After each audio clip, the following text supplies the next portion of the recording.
ഡ്രാഗന്റെയും ആനയുടെയും ഒന്നിച്ചുള്ള നൃത്തമാണ് ഈ രണ്ട് അയൽരാജ്യങ്ങളുടെ യഥാർത്ഥ പുരോഗതിക്ക് വേണ്ടതെന്ന് ഈയിടെ ചൈനയുടെ വിദേശകാര്യ മന്ത്രാലയ വക്താവ് മാവോ നിങ് പറഞ്ഞിരുന്നു. എന്നാൽ അതിന് വിപരീതമായി ഡ്രാഗന്റെ കൂടെ നൃത്തം ചെയ്യാൻ ആനയില്ലെന്ന് വ്യക്തമാക്കിയിരിക്കുകയാണ് ഇന്ത്യ ഇപ്പോൾ. അതിന്റെ ഉദാഹരണമാണ് ചൈനയിൽ നിന്നുള്ള സ്റ്റീൽ ഇറക്കുമതിക്ക് 12% താൽക്കാലിക തീരുവ ഏർപ്പെടുത്തിക്കൊണ്ടുള്ള ഇന്ത്യയുടെ കടുത്ത തീരുമാനം.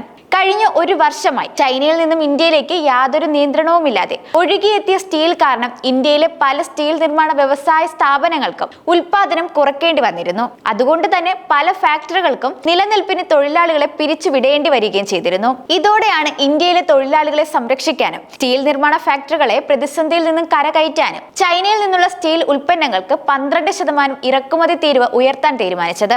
രാജ്യത്തിനകത്തെ വ്യവസായങ്ങളെ സംരക്ഷിക്കാൻ വേണ്ടി തീരുവ ഉയർത്തി വിദേശത്തു നിന്നുള്ള ഇറക്കുമതി ഇല്ലാതാക്കാൻ അമേരിക്കയെ പോലെ ഇന്ത്യയും ഇപ്പോൾ ശ്രമിക്കുകയാണ്. സ്റ്റീൽ ഉൽപാദനത്തിന്റെ കാര്യത്തിൽ ഒരു പ്രധാന രാജ്യമാണ് ഇന്ത്യ.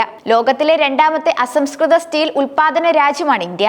ആ ഇന്ത്യയിലേക്ക് വില കുറഞ്ഞ സ്റ്റീൽ ചൈനയിൽ നിന്നും അനിയന്ത്രിതമായി ഇറക്കുമതി ചെയ്യുന്നത് ഇന്ത്യയുടെ സ്റ്റീൽ ഉൽപാദകരെ ബാധിക്കുമെന്ന് കരുതുന്നതിനാലാണ് ഇന്ത്യ ചൈനയുടെ സ്റ്റീൽ ഇറക്കുമതിക്ക് 12% ഇറക്കുമതി തീരുവ ഏർപ്പെടുത്താൻ തീരുമാനിച്ചത്. എന്നാൽ ഡ്രാഗണും ആനയും നൃത്തം ചെയ്യണമെന്ന രീതിയിലുള്ള ആശയവുമായി ചൈന മുന്നോട്ട് വരികയാണ്. എപ്പോഴും ചൈനയ്ക്ക് പ്രതിസന്ധി ഉണ്ടാകുമ്പോൾ മാത്രമാണ് ചൈന ഇത്തരത്തിൽ ഇന്ത്യയെ ആശ്രയിക്കാറുള്ളത്. അമേരിക്കയിൽ ട്രംപ് അധികാരത്തിൽ എത്തിയ ശേഷം ചൈനയിൽ നിന്നുള്ള ഉൽപ്പന്നങ്ങൾക്ക് 245% ഇറക്കുമതി തീരുവ ഏർപ്പെടുത്തിയതോടെയാണ് ചൈന വീണ്ടും ഇന്ത്യയെ തേടിയെത്തിയത്. കാരണം യുഎസിനെ നേരിടാൻ ചൈനയ്ക്ക് ഇന്ത്യയുടെ സഹായം വേണമെന്നതിനാൽ മാത്രമാണ് ഡ്രാഗണും ആനയും ഒന്നിച്ച് നൃത്തം ചെയ്യണമെന്ന ആവശ്യം വന്നിരിക്കുന്നത്.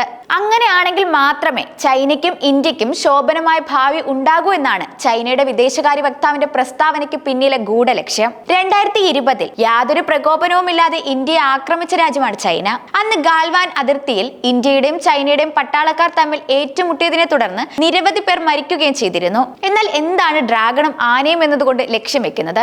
ഡ്രാഗൺ എന്ന ചൈനയുടെ സമ്പദ്ഘടനയ്ക്ക് പറയുന്ന പേരാണെങ്കിൽ ആന എന്നാണ് ഇന്ത്യയുടെ സമ്പദ്ഘടനയ്ക്ക് പറയപ്പെടുന്ന പേര്.